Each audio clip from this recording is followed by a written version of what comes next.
நல்ல சுடு சுட கோவில் பிரசாதம் ஸ்டைல்ல குழைவா வெண்பொங்கல் எப்படி செய்யுதுன்னு பாத்திரலாமா? வீடியோக்குள்ள போறதுக்கு முன்னாடி சேனலை லைக் பண்ணுங்க, சப்ஸ்கிரைப் பண்ணுங்க. வாங்க வீடியோக்குள்ள போலாம். அடுப்புல ஒரு கடாய் வச்சுக்கோங்க. அதுல 200 கிராம் சிறுபருப்பை வறுத்து எடுத்துக்கலாம். மிதமான தீயில வறுத்துக்கோங்க. அதுக்குள்ள தண்ணி ஊத்தி ஊற வச்சுக்கலாம்.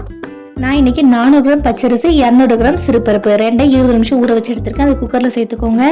நம்ம அரிசி பருப்பு எடுத்ததுக்கு 2 மடங்கு தண்ணி சேர்த்துக்கோங்க. அது கூட கட் பண்ணி வச்சிருக்க இஞ்சி சேர்த்துக்கலாம். தேவையான அளவு கல்லுப்பு. இது எல்லாத்தையும் சேர்த்து மீடியம் ஃப்ளேம்ல 4 விசில் விட்டுடுங்க. பொங்கலுக்கு தாளிசம் ரெடி பண்ணிடலாம். நல்லா தாராளமா நெய், எண்ணெய் ரெண்டும் சேர்த்துக்கோங்க.